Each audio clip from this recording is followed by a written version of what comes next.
নমস্কার, আমি জয়ন্ত দাস আর আপনারা দেখছেন ডিজিটাল বাংলা চ্যানেল। তো এই মুহূর্তে আপনারা দেখতে পাচ্ছেন স্ক্রিনে সরাসরি আমার হাতে আয়ুষ্মান ভারত অ্যাপ্লিকেশন ফর্ম রয়েছে। আয়ুষ্মান ভারতের অ্যাপ্লিকেশন ফর্ম রয়েছে, যে ফর্মটা আশা কর্মীরা প্রত্যেকের বাড়িতে বাড়িতে গিয়ে দিয়ে এসেছে। অনেকে ইতিমধ্যে পেয়ে গেছেন, আবার অনেকে পাননি। আজকে আপনারা এই ভিডিওতে দেখবেন যে কিভাবে অ্যাপ্লিকেশন ফর্মটা এবং কোথায় কি কি ফিল আপ করতে হবে সেটা বিস্তারিত আপনাদেরকে জানাবো।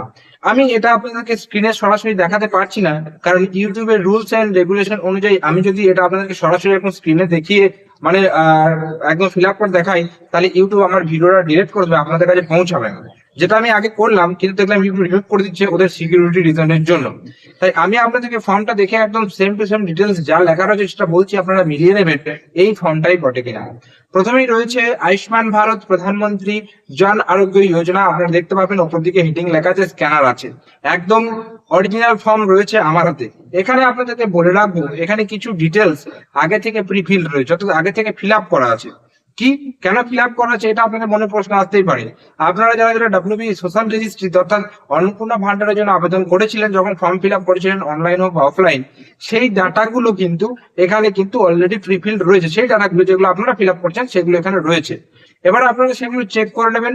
যদি আপনার মনে হয় সেগুলো ঠিক আছে তাহলে ঠিক আছে, যদি মনে হয় ভুল আছে তাহলে সেক্ষেত্রে কি করতে হবে?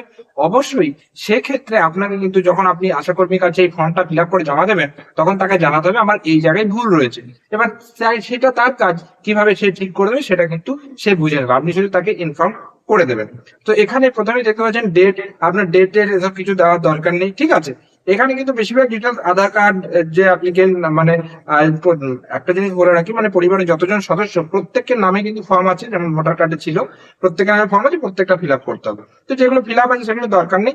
এখানে দেখতে পাচ্ছেন মাঝখানে ফুল অ্যাড্রেস বলে রয়েছে, এখানে কিন্তু ফিল আপ করেনি। তো এই ফুল অ্যাড্রেসটা আপনাকে অবশ্যই ফিল আপ করতে হবে, এটা ভালো করে মাথায় রাখবেন। এরপরে দেখতে পাচ্ছেন আপনার ডিস্ট্রিক্ট, ব্লক, এগুলো সব ফিল আপ করাই রয়েছে। এখানে হচ্ছে ফ্যামিলি, হেড অফ দ্য ফ্যামিলির নেম, যে হেড অফ দ্য ফ্যামিলি তার নাম, ঠিক আছে। টোটাল ফ্যামিলি মেম্বার্স, এখানে কজন সদস্য পরিবারে সেখানে দিতে হবে আপনার, এবং প্যান নাম্বার এখানে কিন্তু লিখতে হবে। ভোটার কার্ড যদি 18 বছরের বেশি হয়ে থাকে পরিবারের সদস্য, তাহলে এখানে ভোটার কার্ডের ডিটেলস গুলো দিতে হবে, যেমন ভোটার কার্ড নাম্বার, বিধানসভা নাম্বার, অংশ নাম্বার, সিরিয়াল নাম্বার, এগুলো কিন্তু দিতে হবে। আর তার নিচে দেখতে পাচ্ছেন লেখা রয়েছে স্বাস্থ্যসাথী ডিটেলস। এখানে স্বাস্থ্যসাথী কার্ড নাম্বারটা আপনাকে শুধু ফিল করলেই হয়ে যাবে, এখানে কিন্তু আর কিছু করতে হবে না। এবার বাকি কাজটা, এটা কিন্তু আপনার নয়, এই বাকি কাজটা অর্থাৎ এটা হচ্ছে অ্যাপ্লিকেশন ফর্ম রিসিভ কপি, এটা আপনাকে কেটে দিয়ে দেওয়া হবে সেই মুহূর্তে, ঠিক আছে। এরপরে চলে আসছি আপনারা উল্টো পিঠে, দেখতে পাচ্ছেন এখানে লেখা রয়েছে যে এক্সক্লুশন ক্রাইটেরিয়া চেক, যেখানে আপনার দেখতে পাচ্ছেন প্রথমেই লেখা রয়েছে ফ্যামিলি ইনকাম। যদি আপনাদের পরিবারের বাৎসরিক আয় 8 লক্ষ টাকার বেশি হয়ে থাকে তাহলে ইয়েস করবেন, যদি না থাকে তাহলে নো করবেন। যদি আপনাদের ফ্যামিলির মধ্যে ইনকাম ট্যাক্স কেউ দিয়ে থাকে, যে any member of family paying income tax, যদি ইনকাম ট্যাক্স দিয়ে থাকেন তাহলে সেই ইনকাম ট্যাক্স কিন্তু আপনাকে দিয়ে থাকে, ইয়েস করবেন, নাহলে নো করবেন। এরপরে found in ASDD list of SIR বা WBL 2026 পোল, অর্থাৎ 2026 যদি এসআইআর এর নাম থাকে তাহলে ইয়েস করবেন, না হলে নো করবেন। যদি কোনো CA পেন্ডিং থাকে, সরি তার আগে রয়েছে pending under SIR appeal tribunal, যদি আপনার ট্রাইব্যুনালে কোনো কিছু অ্যাপিল করেছে এবং সেটা পেন্ডিং রয়েছে, তাহলে সেক্ষেত্রে কিন্তু আপনার যদি থাকে তাহলে ইয়েস, না হলে নো। যদি CA অ্যাপ্লিকেশন যদি পেন্ডিং থাকে তাহলে ইয়েস, না হলে no. Beneficiary name deleted from Annapurna Yojana beneficiary list, অর্থাৎ অন্নপূর্ণা যোজনার জন্য আবেদন করেছেন কিন্তু বেনিফিশিয়ারি লিস্ট থেকে যদি ডিলিট হয়ে গিয়ে থাকে তাহলে সেটা ইয়েস করবেন, না হলে নো করবেন। Person not alive or permanently shifted, যদি ব্যক্তিটি বেঁচে থাকে বা ওই স্বাস্থ্যসাথী কার্ড থেকে সরে গেছে, তাহলে কিন্তু মানে মরে গিয়ে থাকে বা সরে গিয়ে থাকে, তাহলে ইয়েস করবেন, না হলে নো করবেন, অ্যাজ ইউজুয়াল যেমন আছে থাকবেন। এবার এখানে দেখতে পাচ্ছেন ডিক্লারেশন এন্ড কনসেন্ট বেনিফিশিয়ারি, এখানে একটা টিক মানে চেক দিয়েছে, ওখানে টিক করে দেবেন।